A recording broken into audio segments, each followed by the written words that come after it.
भगवान के विलाप को सुन के सारे बंदर भालू और सब लोग अत्यंत दुखी हुए।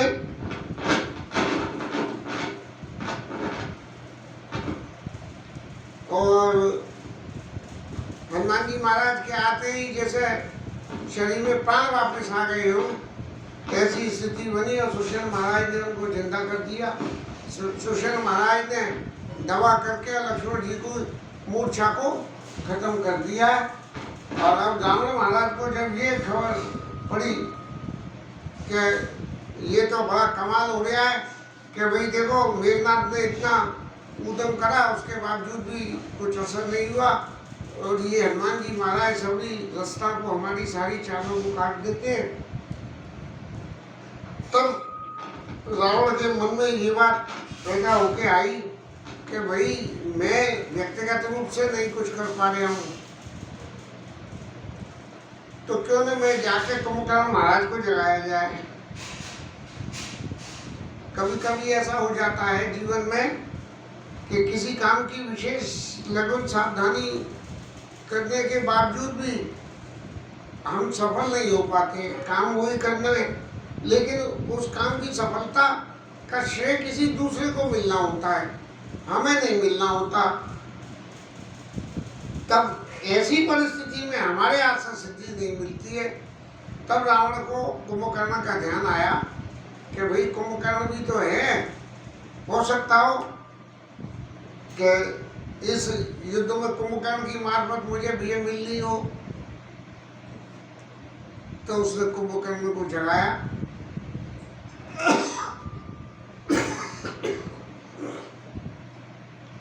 कुंभकर्ण को वरदान तो ये मांगना था कि एक दिन 100 और 6 महीने जाऊं, लेकिन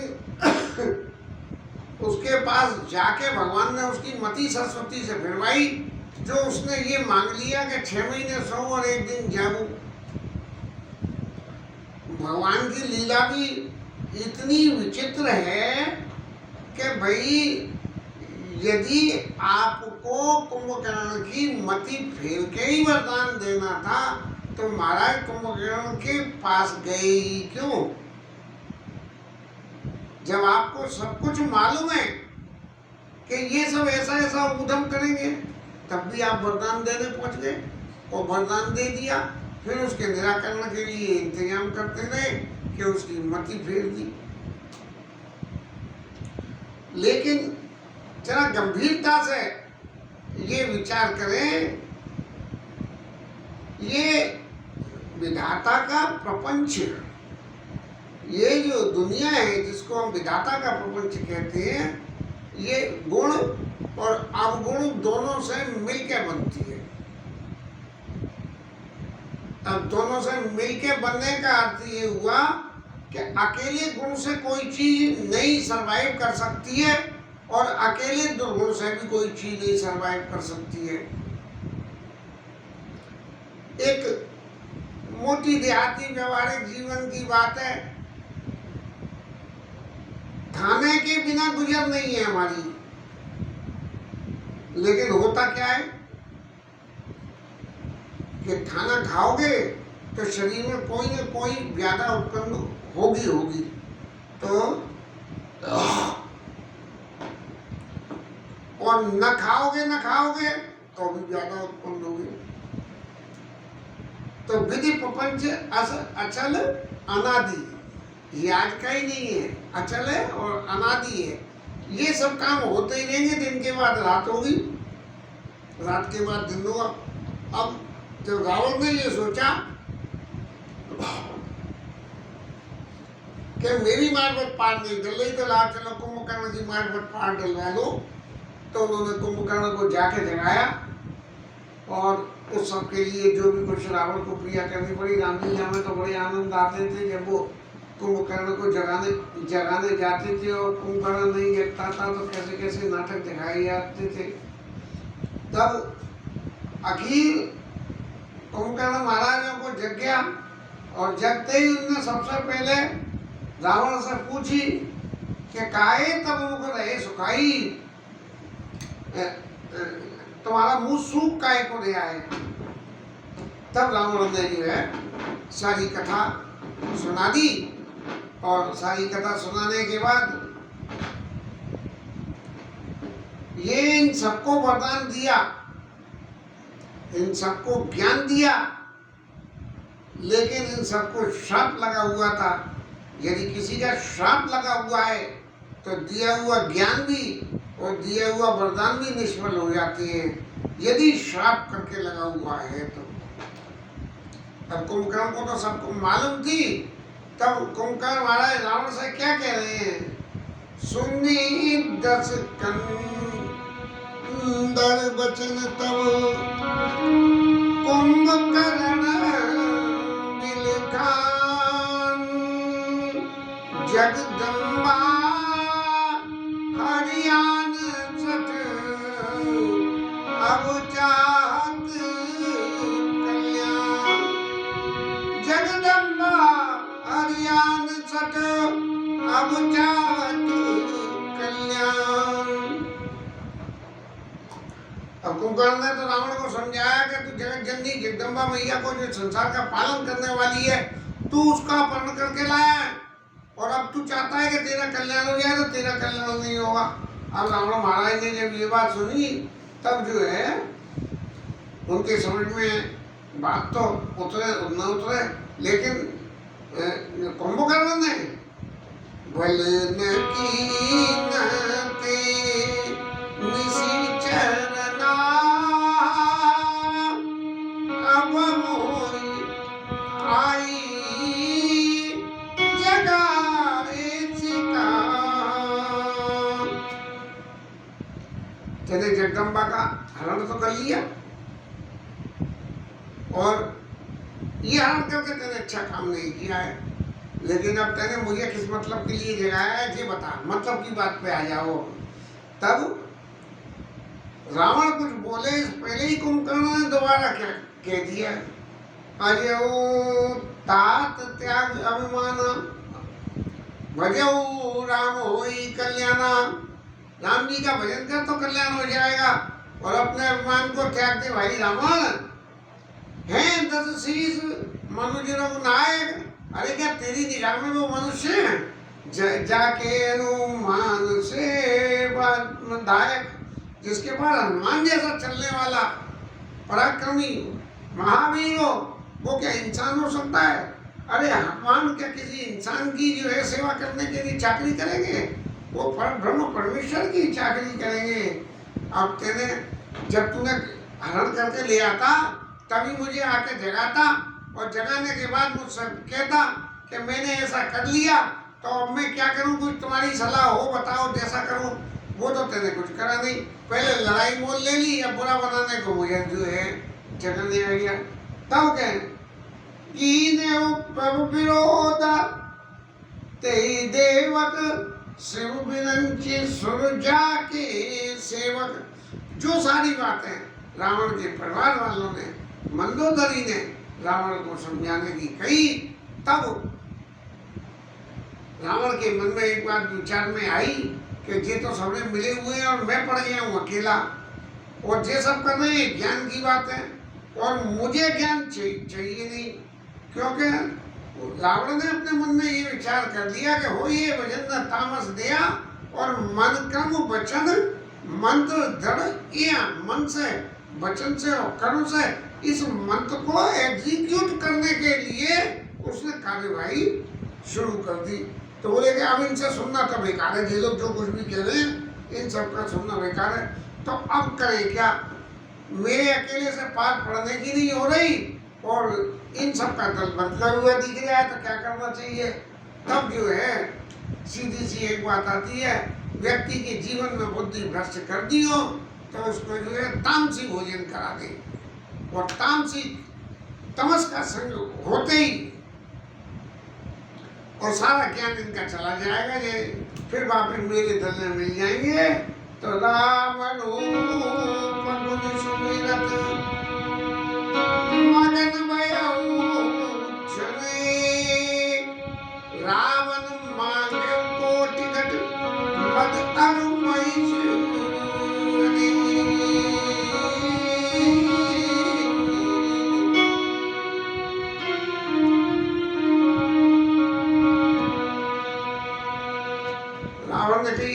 नहीं बनेगी तो जो है मथुरा लाओ और भैंसे लाओ खाने के लिए, तो ऐसी खुराक का तो कोई अंत नहीं है। और फिर जब उसको जैसे खिलाया सोई, तब तामसी भोजन करते ही उसकी बुद्धि नष्ट हो गई और कुंभकर्ण महाराज जो है खेखे करते हुए चले कि अब तो मैं लड़ने जा रहा हूँ और मेरा अब जो है कोई वो नहीं है कि मैं जिंदा लौटूंगा और मैं भगवान राम के दर्शन करके अपने नेत्रों को सफल करूंगा, ऐसी भावना लेके और युद्ध स्थल पर गया है। और विभीषण महाराज ने आके चरणों में सिर नवाया है और ये कहा है कि मैंने रावण को बहुत अच्छी अच्छी बातें कही, लेकिन रावण ने मेरी एक बात नहीं मान के उल्टी मुझे लात मारी। इतने गिलाने रघुपति वहीं आया हूँ और दीन जान मैं प्रभु मन भाया हूँ, दीन जान के भगवान ने मुझे स्वीकार कर लिया और मैं भगवान की विष्णु का शरण में हूँ। तब उसने कुंभकर्ण ने कहा, धन्य धन्य ते धन्य विभीषण और भयउ तात निश्चल कुलभूषण, इस राक्षस कुल में तू आभूषण के समान पैदा हुआ, तू धन्य है जो तेने भगवान की शरण ले ली। मैंने तो सब कुछ जानते हुए भी, भगवान की शरण लेते हुए भी रावण ने मेरे को जो है सबकी शरण से छुड़वा दिया। तो महिष खाई कर मर्दा पाना, गलजा बच्चा घात समाना, ऐसी मेरी स्थिति कर दी। तो मैंने भी अपने मन में ये समझ लिया कि भगवान अब मेरा उद्धार करना चाहते हैं, इसलिए ये सब लीला हो रही है, तभी मेरा ये ज्ञान मिटा है। इसलिए तू धन्य है कि तेने बिना मरे जीते जी भगवान की शरणागति स्वीकार कर ली। अब मुझे अपना पराया कोई कुछ नहीं सूझेगा, लड़ाई में जाऊंगा। इसलिए विभीषण, अगर यदि लड़ाई में मेरा तेरा सामना हो तो तू मेरे सामने पड़ना नहीं, क्यों? जाऊ नदी पर सूझ मोई भय काल बस वीर, मैं काल के वशीभूत हो गया हूँ, मुझे अपना पढ़ाया कुछ नहीं, सिर्फ जो काल कहेगा, जो काल करवाएगा वो करना है। इसलिए जो है आप जाइए। और फिर इन दोनों में खूब लड़ाई हुई।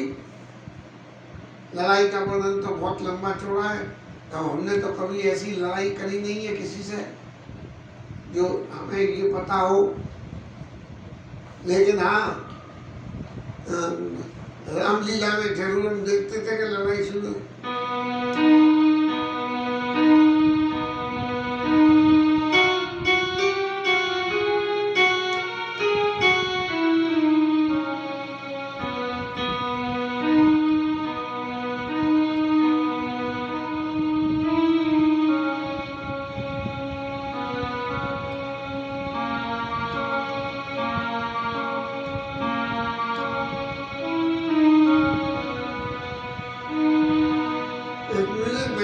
व्यासासन से म्यूजिक बैठता था, सागा सागा सागा मागारेचा मागारेचा नी नी नी गारेचा सागा सागा सागा मागारेचा नीले नीले नीले गारे सानी, ऐसा म्यूजिक बजता था। इतना ही देखा, बहुत लड़ाई वड़ाई करके जब किसी तरह से पार नहीं डली, तब भगवान राम ने ये कहा कि इसका उद्धार करने के लिए तो मुझे युद्ध स्थल में जाना पड़ेगा। और अपनी सारी सेना से कही कि तुम सब लोग जो है अब विश्राम करो, बहुत थक गए हो, और हम दोनों का द्वंद्व युद्ध देखो सकल भय शमित वीर। और फिर भगवान ने जो है रावण उसके कुंभकर्ण के मुंह में बाणों से भर के, और ऐसा युद्ध में कुंभकर्ण मुंह पसार के खाने के लिए, इतना बड़ा पहाड़ के समान और मुंह पसार के खाने के लिए दौड़ा है, तो राम जी ने उसके मुंह में बाण भर दिए। इतने बाण भर दिए कि मुंह का कर सके, मुंह में और कुछ घुस ही नहीं सके। और तभी भगवान ने उसका धरते भिन्न ताश सिर कीना, धड़ और सिर अलग अलग कर दिए और धड़के भी काट के दो टुकड़े कर दिए। और इतना बड़ा था कि जब कुंभकर्ण के सारे टुकड़े शरीर पर धरती गिरे तो उसके नीचे जने कितने बंदर भालू दब के मर गए, कितने बंदर भालू दब गए। इस तरह भगवान राम ने वध करे संग्राम भूमि विराज रघुपति अतुल बल कौशल धनी श्रम बिंदु मुख राजीव लोचन अरुण तन शोभित कवि भुज जुगल वीरत छल सरासन मालु कवि चंदिजी बिने कदाच तुलसी कई न सकत विशेष आनंद।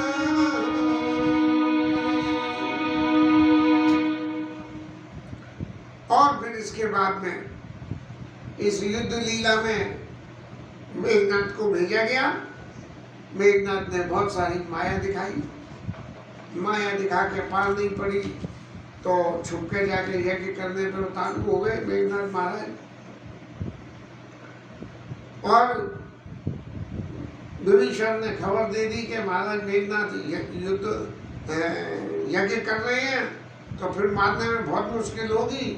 तो लक्ष्मण जी और बंदर भालुओं को भेजा और भेज के यज्ञ ध्वंस कराया। और लक्ष्मण जी को भगवान ने ये समझा के भेजा, जो पहली दफे युद्ध में गए थे तब भगवान ने लक्ष्मण जी को कुछ नहीं कहा था जब मेघनाथ ने शक्ति मारी थी। लेकिन इस बार भगवान ने ये कहा कि लक्ष्मण जी महाराज, आप जो नरलीला के स्वरूप में काम कर रहे हो तो अपने आप को नर मत समझना, आप अपने आप को वही शेष स्वरूप में समझना और कोई भी जतन से उसको जिंदा नहीं छोड़ना। उसको क्या कहिएगा, राम जी ने कहा नहीं, राम जी ने कहा तुम कृतांत रक्षक सोचता था।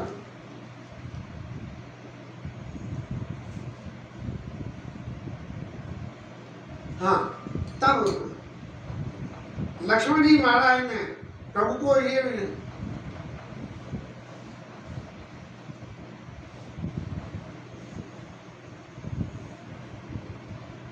लक्ष्मण जी महाराज, ये मेघनाथ जो है ये मेरे को इसके मारने की जरूरत नहीं है, क्योंकि मैंने इसके कुंभकर्ण का जो वध कर दिया है।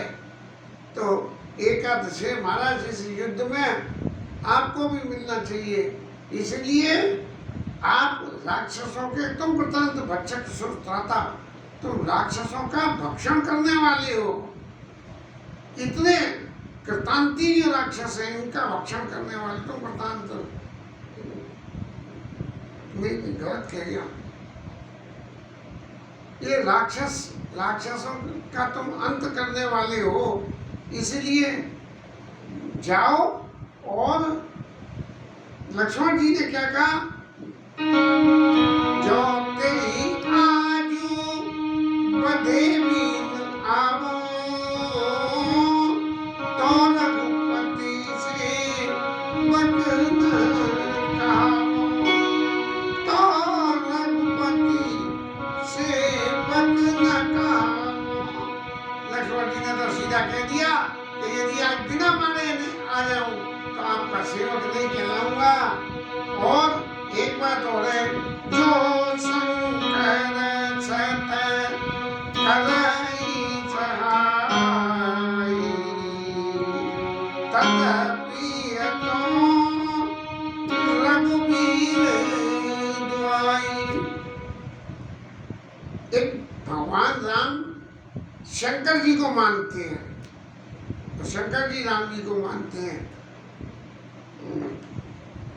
जब भगवान ने लक्ष्मण जी को आज्ञा दिए तो लक्ष्मण जी ने तुरंत भगवान को इस बात के लिए एक तरह से कहना चाहिए कि महाराज आप और शंकर जी एक दूसरे के कॉर्पोरेट हो एक दूसरे में, तो मैं आपको एक बात और विश्वास दिलाता हूँ कि यदि आप अपने कॉर्पोरेट को सहयोग करने की बात सोच रहे हो कि मुझसे तो कह रहे हो कि जाके तुम मारो, तो प्रतांत भक्षक सुरता था और खुद कहीं शंकर जी के साथ मिलकर, शंकर जी का भगत है तो उनकी सहायता करने लगो। तो मैं आपको ये विश्वास था, जो सत्संकर कर रहे 100 शंकर जी यदि मिलके उनकी सहायता करने आएंगे, तरफ हटो रघुवीर दुहाई। और ऐसा कह के जो है लक्ष्मण जी चले, मेघनाथ को जगाया और मार कूट के मेघनाथ को ठिकाने लगा के, और महाराज कहाँ से रामा तुझ का राम का हस कई चाणिच प्राण, धन्य धन्य तब जननी का अंगद हनुमान। मरते वक्त मेघनाथ ने कही रामानुज का राम का, राम जी के छोटे भाई का है और राम का है, और कहा रामानुज का राम का हंसकर छाड़े सी प्राण। नाम तो लिया राम जी का, लक्ष्मण जी का, लेकिन वो भी भाईने से लिया गया टाइम। अगर उस वक्त भी मेघनाथ महाराज ये कहे कि मैं महाराज आपकी शरण में आ रहा हूँ, जो कुछ करा अब तक माफ करना, तो भगवान तो तुम ही माफ कर देते। लेकिन राक्षसी वृत्तियों का आवरण इतना गहरा होता है कि वो सब कुछ होने के बावजूद भी छूटता नहीं है। इसलिए राक्षसी वृत्तियों को जीवन में स्वीकार करने के लिए हमेशा की मनाई है। और रावण राम का हंसकर छाड़े प्राण, धन्य धन्य तब जननी के अंगद हनुमान। हनुमान जी और अंगद जी महाराज कह रहे हैं कि तुम्हारी माता धन्य है कि जन्म जन्म मुनि जतन कराई और अंत राम कई आवत नहीं। लेकिन तुम्हारे मुंह से तो राम और लक्ष्मण दोनों ही नाम निकले हैं, इसलिए मेघनाथ महाराज आप धन्य हो। हनुमान जी ने उठा कर लंका के द्वार पर रखी आए।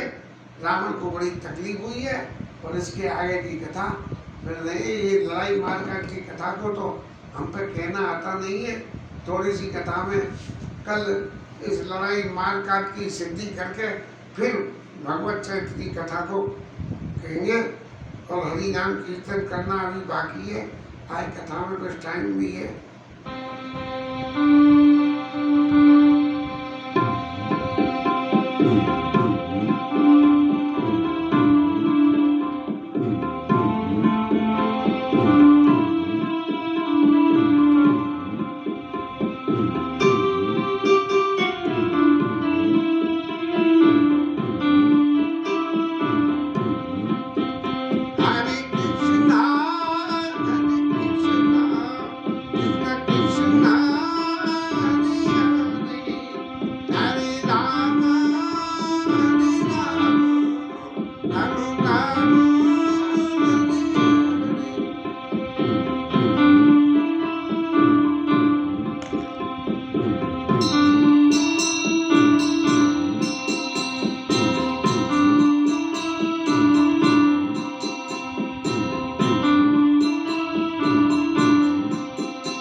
हरे कृष्ण